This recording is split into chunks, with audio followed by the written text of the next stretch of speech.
time to jump into the land of Dawn. The last hope for EVOS Legends on their M1 skin. Harith, will it bring them to glory with the Krite change in the mid lane as well? I love how poetic this game has just become and how ironic it is as we are gonna see how this all pans out here. It does, you're right, Clover as well as Krite both on the Purifies, they are gonna start respecting the outcomes that RRQ HOSHI can definitely have with the Atlas once again in the hands of Vin as Skylar uses that emote. Well, in the side lane though, R7 is gonna have a tough time going up against the Dairoth. It's in the hands of Pendragon though, so Sutsujin is the Paquito in the jungle with the killing spree, so he is going for blood. And for Albert, he's going with the Demon Slayer, so still having a lot of potential. This is the same situation. There's always a sandwich when the main caster casts their vote. Yeah, well, for me, you know, in game one, I actually preferred EVOS Legends this draft. I thought they would be able to have a little bit more dynamic to play with, more win conditions.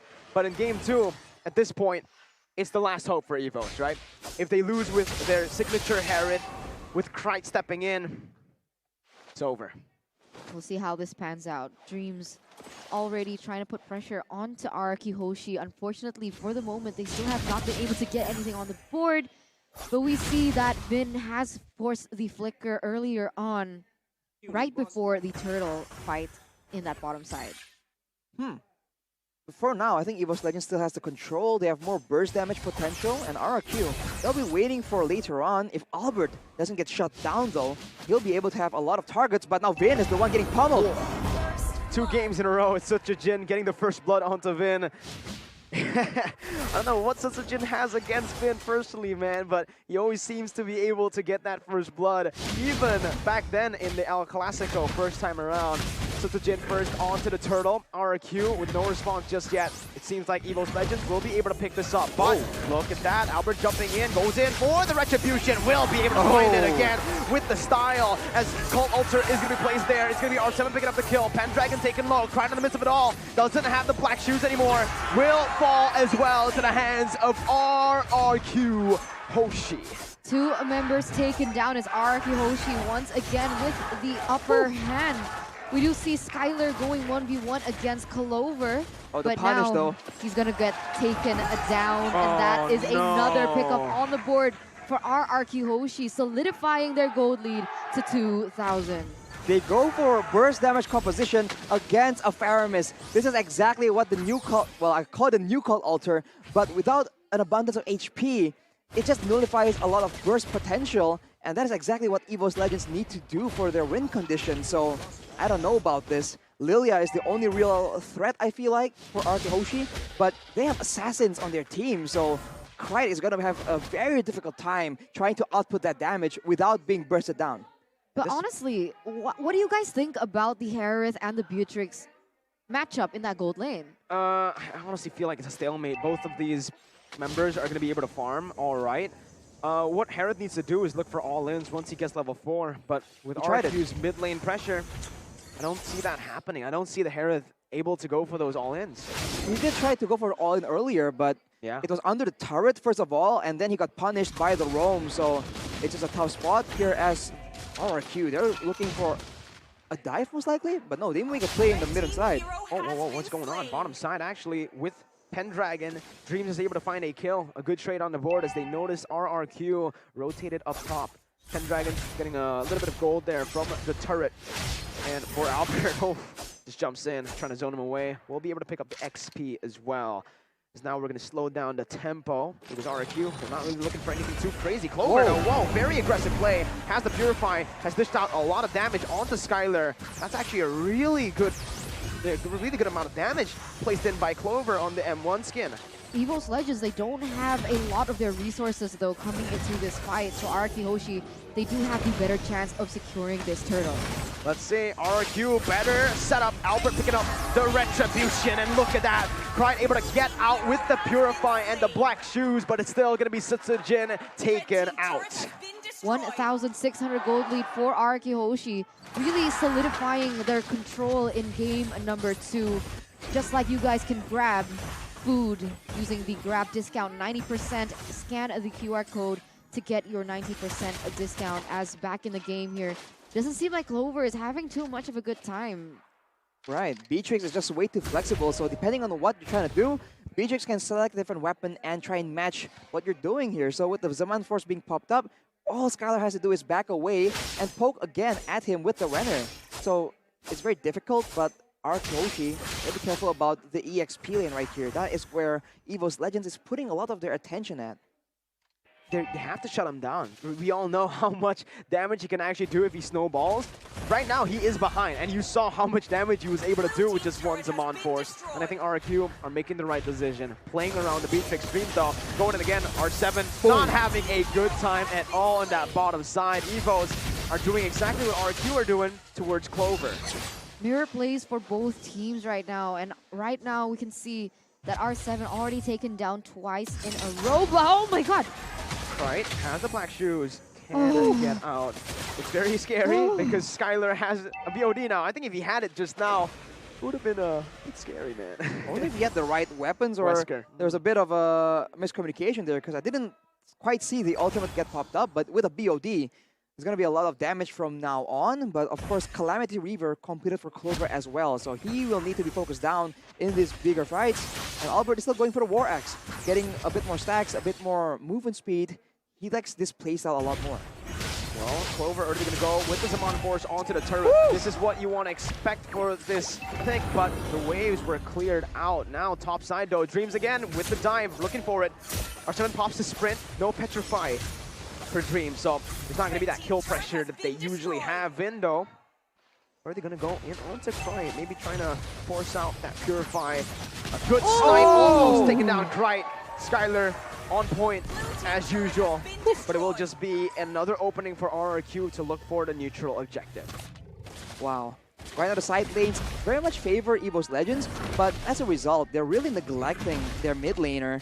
And Krite, he is still level with Clay, but later on, he needs a lot more resources to be able to output that damage, melt through the front line. So maybe EVOS needs to start giving him some attention as well. EVOS Legends, though, they're not standing idly by here. They are focusing in that top side, able to get that third tier as well. Looking for the second even, as all three members are grouping up, trying to punish R7 once again. It's interesting, right? They haven't been able to shut down Skylar, and that's quite scary. Leave Skylar alone, you blink a few times, and suddenly he does so much damage. We even saw how much damage the Renner had on the Lilia, even this earlier on in the game. I guess the idea is with the burst damage, they want to make sure that anyone they jump on can get taken out. If R7 gets the items, it's going to be difficult, but Dreams gets spotted. Oh my god, a very good read there. Albert just went for the Phantom Execution there. Skylar trying to go for a cheeky poke, but RRQ, they've used up 3 ultimates there. So, my god, Albert does a lot of damage onto Dreams. But yeah, there's not really going to be much they can do right now, and they don't really need to take these fights. Waiting for the neutral objective, next one to spawn. Top side is still pushing though, and that's quite scary. They might want to try and clear that away first. We did see in game number 1 that the wave manipulation was lacking, but Pendragon here caught in a bad situation. Yeah, that's going to be a pick-off for RRQ again. Pendragon. There was no pressure on the map, but he still stayed on the bottom side. A little bit of an overcommitment, but so Jin, is he going to go for this? He does, goes in for Clay, has the cult alter, goes, and he's able to assassinate Clay. But in the mid lane, Dreams as well, falling to the hands of Albert. So Jin trying to run away. Skylar has the snipes. Boom! Headshot. Skylar picks up the kill. Albert jumping onto Krite, who has the Purify and the black shoes, but he's just going to opt for the purple buff. Skylar picking up the turret down below. With R7 now, they can convert on the next neutral objective. 3,000 gold lane, but remember, they have to be careful with the waves. It's still crashing in favor for EVOS Legends in that top side. RRQ HOSHI though, because of the man advantage, because of the momentum that they receive from those kills, they are going to be able to get this Lord without contest from EVOS Legends. All the neutral objectives so far have been controlled by RRQ, and EVOS Legends have, well, the ones that they have been able to contest for, it hasn't worked out for them.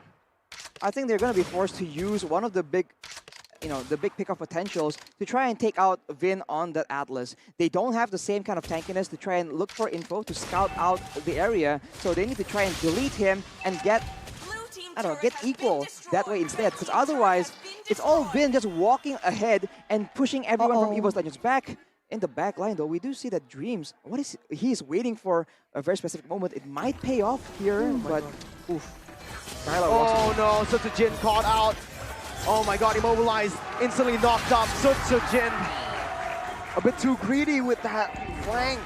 There was no one in position, even if he was able to find a knockout strike. Unfortunate for the jungler for EVOS Legends. RRQ find another free pickoff. Oof. Look at Skylar scouting away behind him, with knowing that Dreams could be lurking around the corner. Right now, R7 is escorting the Lord towards the bottom side, and RRQ will be predictably there. So Dreams, this is his chance to make something happen, but of course in the back line, oh, it comes with the conceal though. Uh-oh, Skylar gonna be caught. Rough Waves popped in, but the cold altar as well by Clay. And a snipe to add insult to injury. Skylar able to dish out more damage to Dreams than Dreams can onto him. But top side, oh, Pendragon. Exactly. He's been busy up top now. He might actually be able to take a little bit of HP, but no, he's not going to overcommit this time. He's going to back off. RRQ decide to recall as well. At least EVOS this time are able to find a little bit of that trade up top. They're trying to alleviate a little bit of pressure at least, right, in the top side. But as it stands, RRQ HOSHI still with a 4,400 gold lead. And the tankiness coming in from Vin is just solid right now. Antiquirus to deal with the Direwolf and the Paquito, and of course the Radiant Armor to deal with the multiple instances coming in from the Kadita and the Lilia. So it's really very solid, and EVOS, they'll be forced to try and move around Vin, or they have to try and focus Vin down before anything can happen, unless they get caught in a huge Fatal Links. We've seen how that ended in the previous game. Oh. Here though, let's take a look at the items, right? Clover has the Calamity Reaper, Feather as well, and a Holy Crystal. I don't think it's enough damage just right now as Vin jumps in, just to zone the other members away. Oh no. Dream's gonna be caught, still has dash right there, but wait, what's going on? Two fights are brewing here, and it's actually Skylar who's winning it out. Another disaster for EVOS Legends. Clover falls, Cry jumps back with the black shoes only to give his life over to Skylar. EVOS Legends, for the first time in history, might not make it to playoffs. Sutsujin gets a solo kill against Albert, but what is it for here? So RRQ are going to be able to take the base turret down below. They might actually be able to siege down the mid lane as well. Sutsujin, he needs to make a massive play here. Falling Jamun placed in just to give space over to Skylar to take the base turret down. Just as expected, they're able to siege it down with the Renner. Ooh, what is that damage? Dreams comes in for the play though. Oh! Gunned down to the ground by Skylar.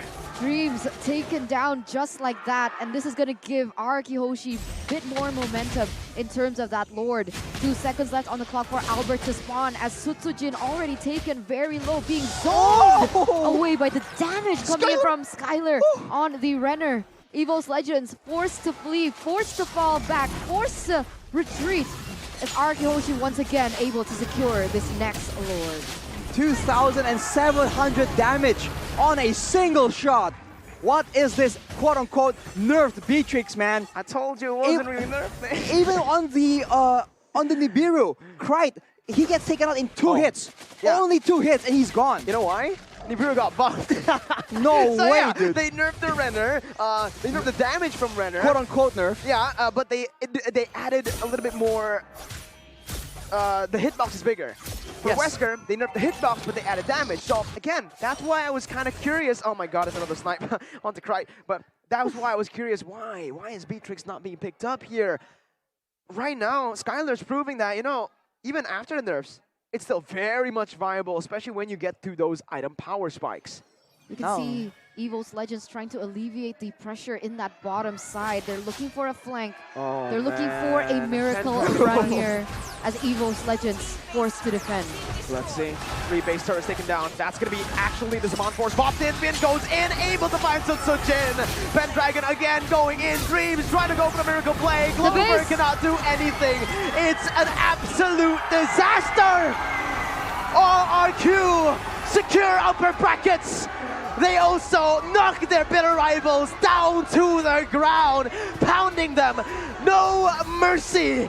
EVOS, a new page in their history books. No playoffs for EVOS Legends. Is this confirmed? This is confirmed. 0% chance to playoffs. No, I don't believe you. No way. No way, come on. 10 seasons of MPL ID Season 10 and EVOS Legends don't make it to the playoffs? You've got to be lying to me, right?